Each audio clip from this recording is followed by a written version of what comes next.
هناك وللأسف من يعتدي على أبويه بالسب والشتم وربما الضرب، فما نصيحتكم؟ نعوذ بالله، هذا من أقبح ما يكون، أن يسب المرء والديه وهما سببا وجوده في هذه الحياة، سببا وجودك، سببا ما ترى من هذا الكون، جعلهم الله سببا في وجودك في هذه الحياة الدنيا.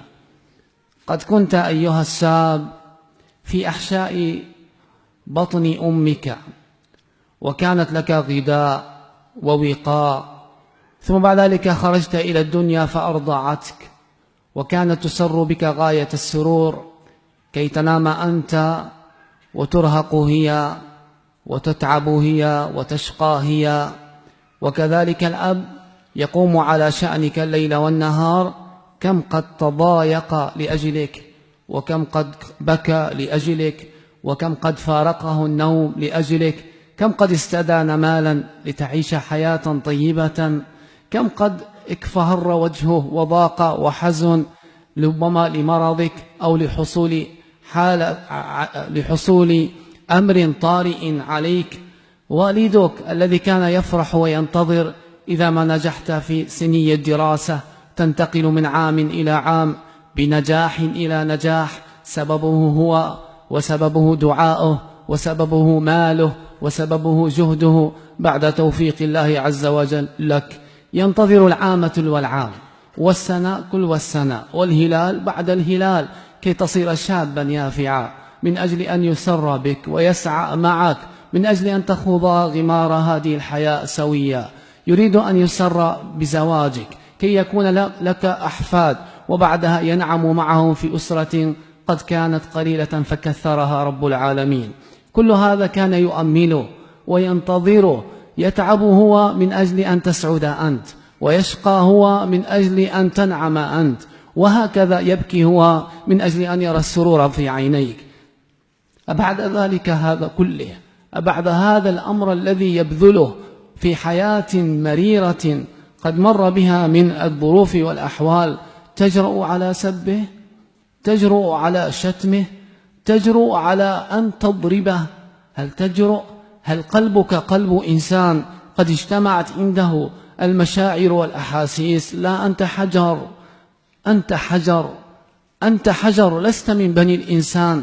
إذا كنت من أعطاك قارورة عطر أو أهدى لك هدية يسيرة تحفظ وداده العمر كله، فكيف بمن كان سببا في وجودك؟ فكيف بمن كان سترا لعورتك؟ فكيف بمن كان طعاما لجوعك؟ فكيف بمن كان حماية بعد رب العالمين وعطائه وجوده؟ كيف تكون لئيما؟ كيف تكون ماكرا أنت إذا كنت على هذا الحال من شتم والديك ومن سب والديك؟ فما المؤمل بعد ذلك؟ من يؤمل فيك خيرا؟ ومن يرجو عاقبة حميدة لك؟ ألا فاتق الله، ألا فاتق الله، فإن هذا من أعظم الجحود ومن أعظم العقوق، أن يسب المرء من كان سببا في حياته ومن كان سببا في الخير الذي فيه، ومع سبابك له فهو يشفق عليك، ومع سبابك يحرص على ألا يصيبك أذى شوكة ولا أذى كلمة. فلتعلم أيها العاق إن الله عز وجل ينتقم للوالدين إذا ما عق الابن أو البنت، ولذا تجد حياته نكدة، قد عجل له العقاب في الدنيا قبل الآخرة، ضاقت أحواله وظروفه، وهكذا أيضا شعر بكل ذل وهوان. تسب والداك فسيهيئ الله عز وجل لك من يذلك ويهينك بسبب أذية الوالدين. فالمرجو من هذا الذي قد وقع في هذا العقوق العظيم أن يتذكر الإحسان البالغ والإكرام العظيم الذي أكرمه به أبواه، وقل رب ارحمهما كما ربياني صغيرا.